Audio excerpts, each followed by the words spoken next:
Many of your choices remain unexplored because of a hopefully well-intentioned conditioning program designed to make you fit the culture of your caretakers. You probably had next to no opportunity to disagree with the cultural and societal arrangements made for your life.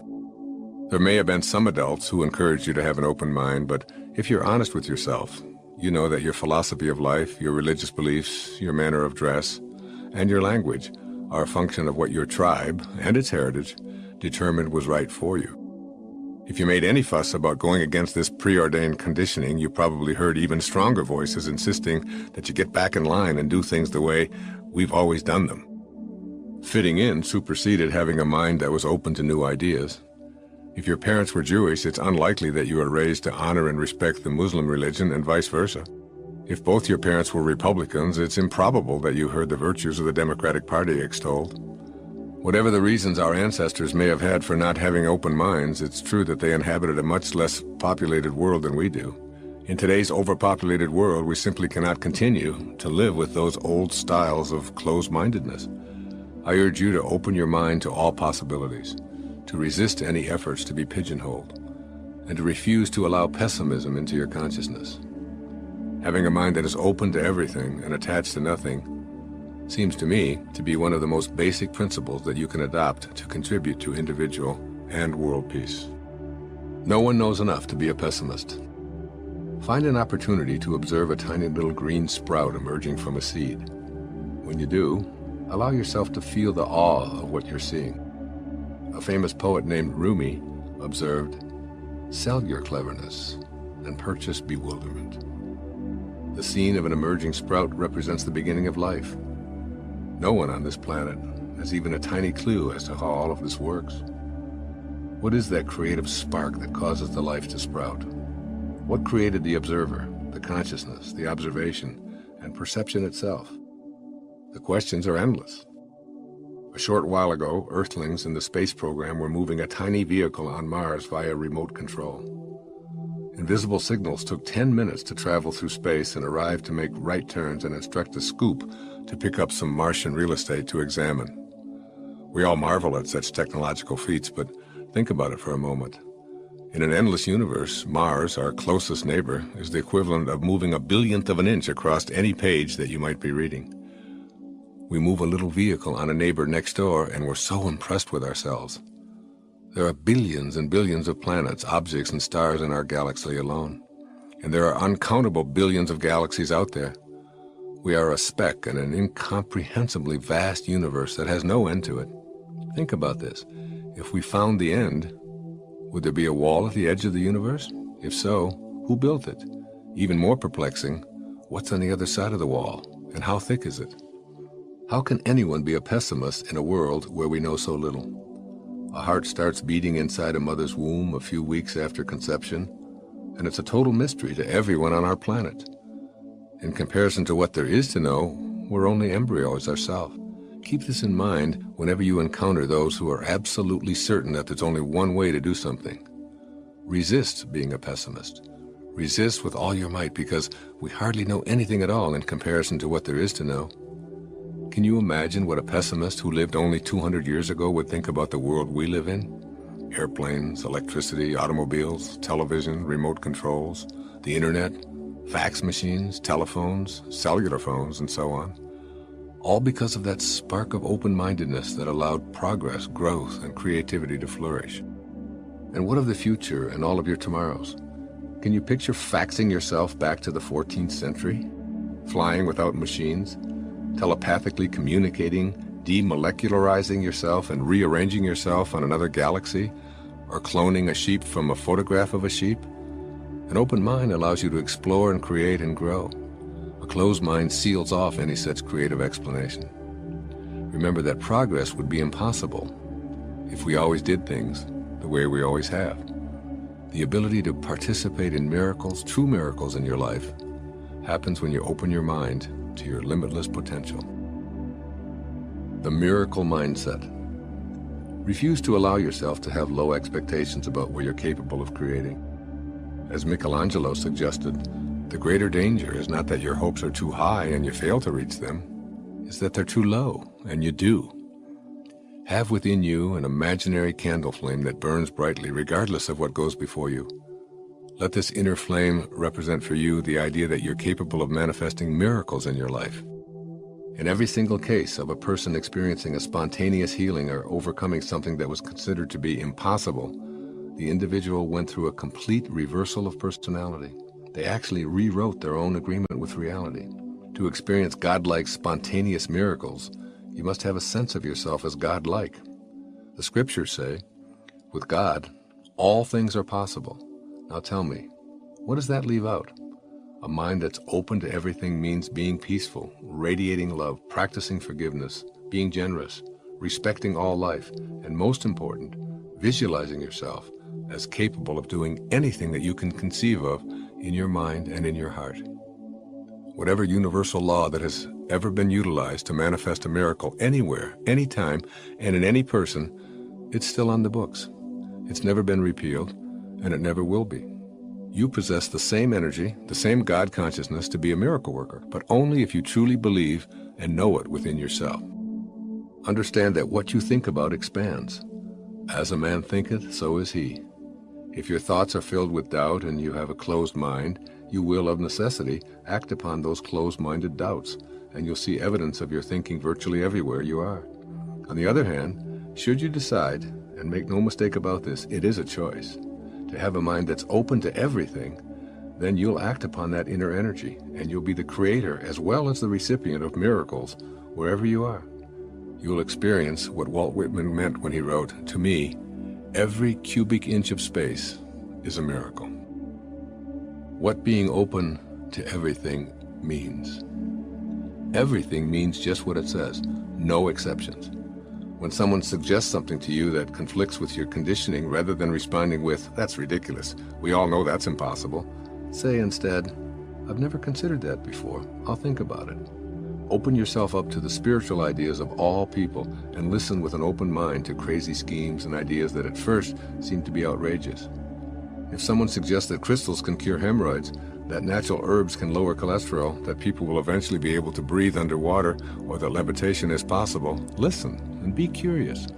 Let go of your attachments to what you've been trained to believe. Open your mind to all possibilities, because whether you believe something is possible or impossible, either way, you'll be right. How can that be true? Your agreement with reality and all that's possible determines what you'll become. If you're convinced that you can't become wealthy and famous or artistic or a professional athlete, a great singer, or whatever, you will act upon that inner conviction that prevents you from manifesting what you'd really like. All that you'll get from your effort is being right. When you need to be right, you're attached to your conditioned reflex of the way things are and always have been, and you assume they always will be. Releasing your attachments. The first secret has two components. One, a mind that is open to everything, and two, a mind that is attached to nothing. Your attachments are the source of all your problems. The need to be right, to possess someone or something, to win at all costs, to be viewed by others as superior. These are all attachments. The open mind resists these attachments and consequently experiences inner peace and success. To release attachments, you have to make a shift in how you view yourself. If your primary identification is with your body and your possessions, your ego is the dominant force in your life. If you can tame your ego sufficiently, you'll call upon your spirit to be the guiding force in your life. As a spiritual being, you can observe your body and be a compassionate witness to your existence. Your spiritual aspect sees the folly of attachments because your spiritual self is an infinite soul. Nothing can make you happy or successful. These are inner constructs that you bring to your world rather than what you receive from it. If you think peaceful thoughts, you'll feel peaceful emotions, and that's what you'll bring to every life situation. If you're attached to being right or absolutely need something in order to be at peace or to be successful, you'll live a life of striving, yet never arriving. It's possible to have a burning desire, yet not have attachments. You can have an inner vision of what you intend to manifest and still detach yourself from the outcome. How? Consider this observation in A Course in Miracles. Infinite patience produces immediate results. It sounds like a paradox, doesn't it? Infinite patience implies an absolute certainty that what you'd like to manifest will indeed show up in a perfect order and exactly on time. The immediate result you receive from this inner knowing is a sense of peace. When you detach from the outcome, you're at peace, and you'll ultimately see the fruits of your convictions. Suppose you had a choice between two magic wands. With wand A, you can have any physical thing you desire by simply waving it. With wand B, you can have a sense of peace for the rest of your life, regardless of what circumstances arise. Which one would you pick? A guarantee of stuff or inner peace for the remainder of your life? If you opt for peace, then you already have wand B. Simply have a mind that is open to everything but attached to nothing. Let it all come and go as it will. Enjoy it all, but never make your happiness or success dependent on an attachment to anything.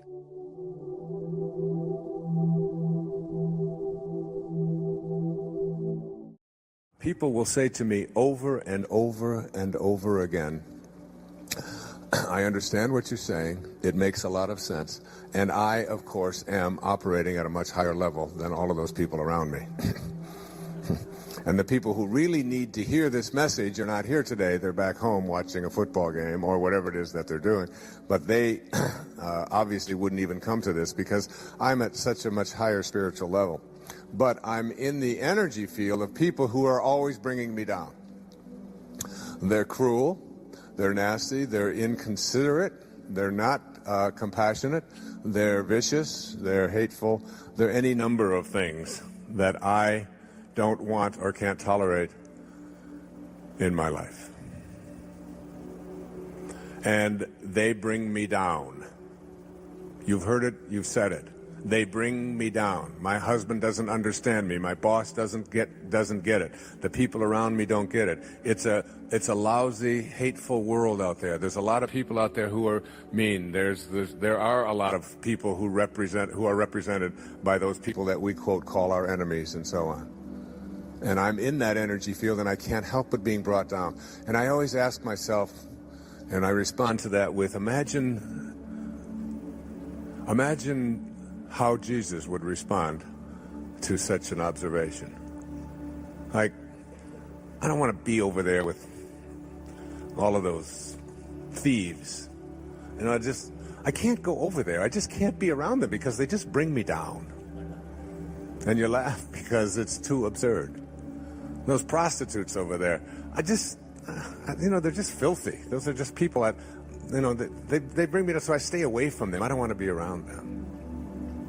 That wasn't his way. And I suggest to you that the reason that people with lower energies bring you down is not because it is them that are bringing you down, but it is because you join them in responding to them with the same energy that you despise. So if someone hates you, and you hate them for hating you, you have responded to force with a counterforce. Anything above 200 is power. It's empowerment. Anything below 200 is force. If you get angry at somebody for being angry at you, if you get upset with somebody who is upsetting, if you get hateful towards someone who is acting hateful towards you, in your thoughts or in your actions, that is what it is that is bringing you down. But if you learn something else, something that St. Francis taught us in this prayer of St. Francis, this prayer isn't just a Catholic prayer. The prayer of Francesco is an 800-year-old technology for spiritual problem solving. Indeed, there is a spiritual solution to every problem. And energy moves from slow to high and low to fast, or reverse that, slow to fast and low to high. And that the lowest energies are the energies of the world of the physical. This hand looks like a solid mass. But if you look at it under a microscope, you know that it's not a solid mass. It's nothing but a bunch of molecules and atoms and subatomic particles all moving about. You know that. You know that inside there, despite what your eyes tell you, that inside here there is nothing but energy. And I've said a lot of things, and if there was an audiologist out there who was going to give you the energy report of the sound that was in this room, and all of the iridologist who was going to give you a report on all of the light in this room, you would discover that there are no problems in anything that was said or anything that you have seen. There are no problems in it. All they would do is show you, well, here's the energy. It would be a big scroll. They'd pull it out on an oscilloscope, and it would go like this, and then he said this, and then he said this, and you'd say, well, wait a minute, I thought maybe I heard him swear once, and that really kind of upset me. That was really a problem. And they'd say, no, can't find it in here. No, it's not in the report. The report just shows energy, but I didn't like that. Well, it's not in the report, because energy has no problems. It's only when we take it in and process it that it becomes a problem for us. There's no problems out there. And every problem that we have is located back here in this lowest energy field of all, the energy of the solid. And then we move up from the energy of light to the energy of sound, or of thoughts. And we actually think faster than light. And every thought that we have, as I've talked about in Power versus Force, has an energy component to it. And the higher the thought, as you move up towards love and peace and what I call intention, you change the impact that it has on everything in your life. Not just on everything in your body, but your life as well. And everyone that you impact. Some will feel better for being in your presence, some will feel worse. And the most astonishing piece of research, let me see if I brought it with me, is in the eye of the eye. This is one of the things that Hawkins concludes. One individual who calibrates at 700, if we had one individual calibrating at 700 on this planet, they would counterbalance the negativity of 70 million individuals who calibrate below 200. One person at 700 can counterbalance 70 million individuals who are at force or below. Imagine if there weren't people, enough people, who were moving the energy level of all of humanity with whom we are all connected.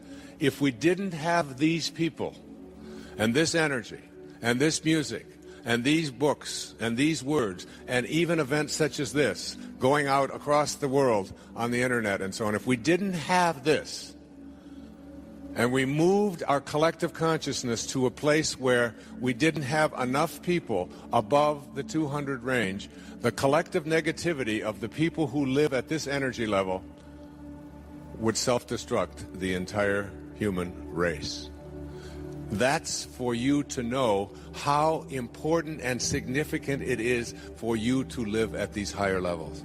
And what did Francesco, and when I wrote Spiritual Solution to Every Problem, this photograph, which calibrates just a little bit under 600, which means that carrying the energy, if you look at the last 3 books of mine that have been written, this one, A Spiritual Solution to Every Problem, the 10 Secrets book, and the Getting in the Gap, notice the design, notice the feel, notice the photos, notice the drawings, notice the way that it feels in your hand, because everything has an energy. And we can design books, and we can design to understand when Linda held the CD next to her of Sky's Music, and then she held the aspartame, one of them made her go strong and one of them made her go weak. Everything has an energy. And when Nisargadatta said to me, you don't have to read this book, he said, this was in 1982, he said, just carry it with you. It was called I Am That. Just carry it with you, and the energy from the words that you carry with you will impact those around you. I said, this is just a crazy old fart. What could he be talking about? And some of you are probably thinking that about me today. How could a person say that just carrying something around could impact? And then I began to see the research, and Power versus Force came into my life, and Dr. Hawkins, and I began to see that I can make an impact and a difference just simply by the things that I carry around with me, what I wear, how I speak, what I listen to. I can carry something around. This photograph was taken in Assisi after I carried a young man named John Grable up the steps of this castle, and he had muscular dystrophy. And we were going up the steps, and suddenly, as I had him, he said, I can't go any further, because he walked like this. He had these huge braces, 20-pound braces on his legs, and he had to do this in order to get up each step. And then he had to take this one and go up the step. But this had a circular staircase in it, and it started to narrow, and he couldn't get his leg out any further. He could only go like this far. And he said, Wayne, he said, I can't go up any higher. I can't. And there was a line of people below us. And I said, John, all you have to do is put your arms around my back, and I'll carry you up the steps. And he weighed about 200 and some pounds with his braces. 6'1" man, 22 years old. And he got on my back, and I started carrying him up the steps, and then I remembered a couple of things. First, I remembered that I was 60 years old. And the second thing I had forgotten was that I had had a very serious knee injury. And I had been told that it was pretty seriously injured. I might even have to have surgery on it, possibility of replacement, all of that kind of stuff. And I couldn't even play tennis or run without a brace on it for the previous several years. And as I got about 4 or 5 steps up up that castle, suddenly my leg just started to buckle. And I realized that we were going to collapse, and I could see the headlines in the Assisi Daily News. You know, Guru collapses and 2,000 people are all tumbling down this. And suddenly, the night before, I'd given a lecture on Francesco, and I had talked about his biographer, Nikos Kazantzakis, who had called him the last Christian, and what his calibration level was. I had been talking about that. And I saw St. Francis. I saw him standing right there before me. And it was a transformation in my life. And my leg righted itself, and I stood up, and I started walking up those 3 flights of stairs. And suddenly I realized that my knee didn't hurt at all. And I started not just walking, but I started to run up the steps with this 200-pound man on my back at the age of 60. And I ran all the way up to the top, and my wife was up there at the top, and another 25 or 30 people who were there to see the place where St. Clair the last place where she had, before she had died. She was the first woman admitted into the Franciscan order by Francesco. And I saw, and I got to the top, and she said to me, my wife said to me, she said, what are you doing? She said, you ran up those steps. You're not even out of breath. Everybody else is trying to catch their breath from walking, and you ran up here with John on your back? That's not possible. And I went out, and I walked over to that ledge, and I put my hands together, and I was giving thanks in that moment. And someone on a trip snapped that photograph, and we made it the cover, and it was calibrated at such a high level. And to this day, that was almost 3 years ago. That was on the feast day of St. Francis, the 4th of October. I play tennis on this. I run on this knee. I haven't worn a brace since. I can dance on it. I could just, it's like the knee has been totally complete. No man who is occupied in doing a very difficult thing and doing it very well ever loses his self-respect. As soon as you trust yourself, you will know how to live. You can't give away what you don't have. Of course you can't give away what you don't have. That seems so obvious that you may be wondering why I would make it one of my 10 secrets for success and inner peace. It's because I found that most people who don't enjoy inner peace and success in their lives have failed to master this simple truth. Think of the people you know who give love in response to negative energy that's directed their way. There aren't very many people who respond lovingly in that situation. The ones who do are able to do so because they have love to give away.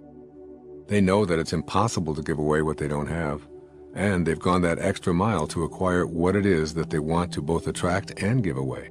If love and joy are what you want to give and receive, then remember that you can't give away what you don't have, but you can change your life by changing what's inside, if you're willing to go that extra mile. Changing what's inside. Consider the following concept of your inner reality. Your thoughts create your reality because your thoughts determine how you respond to situations in your daily life. Those responses are the energy you have inside of you to give away. If you feel anger, it's because you have anger energy in your body. Like everything in our universe, your thoughts are a form of energy. Everything that you feel and experience is the result of what I call attractor energies. This means that you get back what you put out into the world. Thus, what you've attracted to you is what you have to give away to others. Low energy attracts low energy. Some of the low energy thoughts are anger, hate, shame, guilt, fear. Not only do they weaken you, but they attract more of the same. By changing your inner thoughts to the higher frequencies of love, harmony, kindness, peace, and joy, you'll attract more of the same, and you'll have those higher energies to give away. These higher and faster frequencies that empower you will automatically nullify and dissipate the lower energies in the same way that the presence of light makes darkness disappear. Loving and respecting yourself. By becoming more loving toward yourself, you will attract more of the higher, faster energies and begin to change what's inside you. In your thoughts, cultivate an inner voice and attitude that's 100% of the time for you. Imagine an aspect of yourself that only supports and loves you. You might schedule a certain time of the day when that's the only thought that you allow yourself to pay attention to. Gradually, this attitude will extend to other people, even if you can only do it for a minute or two. You'll begin to receive this energy back and ultimately be able to send thoughts of love and joy to everyone and everything in your world. Notice when your thoughts drift into the lower energy of ridicule or hate or guilt, and change the thought at the very moment if it's at all possible. If you're unable to change the thought, then at least love yourself for what you did do, that is, for noticing. Make a pact to remind yourself often of this secret of not being able to give away anything that you don't have. Then work on your personal program of self-love, self-respect, and self-empowerment, and create a huge inventory of what you wish to give away. One of the lessons I continue to learn and practice is that the universe responds with the same energy that we send out. If you attract a lot of people who wish to take advantage of you, you need to consider what you're doing to attract victimizers into your life. If you run into anger a lot, explore the angry thoughts you have inside of you. If your consciousness is a gimme, gimme, gimme energy, you'll attract all manner of demanding energies into your life. You know if this is true by the number of deadlines not being met, or demanding bosses or customers you encounter, and the feeling of being a victim. Send out gimme, gimme, gimme energy to the universe, and it will do the very same to you in return. If what you give is self-respect and self-love, the universe, via the attractor energy, will return the love and respect you've been radiating. It's really so simple. You can't give away what you don't have. The irony of giving. If you wanted to give a dozen oranges to your neighbor as an expression of love, you obviously would need to be in possession of 12 oranges. If you intended to purchase a new automobile for your parents to show your gratitude to them for putting you through medical school, naturally you'd need to have the funds to do so. Likewise, you can't give love away to others if you don't have any for yourself. You can't show respect for others if you lack self-respect. You can't give happiness away if you feel unhappy. And of course, the reverse is true. You can only give away what you do have. And all that you're giving away each and every day are items from your own personal inventory. If you give away hatred, it's because you've stored up hatred inside of you to give it away. If you give away misery, it's because you have a ready supply available from which to select and to distribute. This concept is simplified by a description of squeezing an orange. When you squeeze an orange, you'll always get orange juice to come out. This is true regardless of who does the squeezing, what time of day you squeeze, what instrument you use to squeeze, or what circumstances surround the orange squeezing. What comes out is what's inside. The same logic applies to you. When someone squeezes you in some way, that is, puts pressure on you, or says something unflattering or critical, and out of you comes anger and hatred and bitterness and tension, depression or anxiety, it's because that's what's inside. The irony is that you can't give away what you don't have because you're always giving away what you do have. If you want to move into the realm of purpose by giving and serving others, ask yourself, what do I have inside? And why have I chosen to store these kinds of energies in me to give away to others? Finding your purpose. You most likely yearn to know what your purpose is. How can I find my purpose is the question that I'm asked most often. The questioner often elaborates on his or her dilemma by saying, I would be happier if I could be on purpose, but I just don't know what my purpose is in life. My response is that you come into this world with absolutely nothing. You will leave this physical world with exactly the same. All of your acquisitions and achievements can't go with you. Therefore, the only thing you can do with your life is give it away. You'll find yourself feeling purposeful if you can find a way to always be in the service of others. Purpose is about serving. It's about taking the focus off of you and your self-interest and serving others in some way. You build because you love to build, but you build to make others happy. You design because your heart directs you to, but those designs are in the service of others. You write because you love to express yourself in words, but those words will help and inspire readers. If you don't yet know what your purpose is, you'll continue to seek it throughout the various stages of your life. There are many different models that describe the stages of life. Here I'm using the 4 archetypal stages of athlete, warrior, statesman, and spirit to briefly show what your purpose is in each stage. In the athlete archetype, the focus is exclusively on the physical body and how it looks and performs. The warrior archetype wants to compete, defeat, and collect the rewards. The statesman archetype emphasizes fulfilling the desires of others by asking, "How may I serve?" At the final stage, and the highest that we know, is the archetype of spirit. At this stage, you realize what is meant by being in this world, but not of this world. The spirit part of you knows that neither the body nor this world is its exclusive domicile. This spirit archetype invites you to minimize your material world concerns and to put more of your energy into the essence of life, which is love and service. As you progress through these 4 archetypes, you'll find yourself thinking less and less of your own self-interest and more about how you can make the world a better place for all. In this way, you discover a great truth. The more you chase after your own goals and pursue your self-interests, the more these aims will elude you. But when you turn your thoughts and then your activities, regardless of what they are, to serving others, those things that you used to chase after will begin to follow you wherever you go. When you get yourself out of the picture completely, the forces of the universe will seem to conspire to provide all that you previously sought for yourself. And then, because you're not attached to them any longer, they'll flow in and out of your life freely. In essence, I'm urging you to stop taking your life so personally. You can end any and all suffering by reminding yourself that nothing in the universe is personal. Of course, you've been taught to take life very personally, but this is an illusion. Tame your ego and absolutely free yourself from ever taking anything personally. Keep these thoughts in mind, particularly when you feel lost or unsure of your purpose. My purpose is about giving. I'll direct my thoughts off of me and spend the next few hours looking for a way to be of service to anyone or any creature on our endangered planet. This will bring you back to a realization that it doesn't matter what you do as long as you're able to give.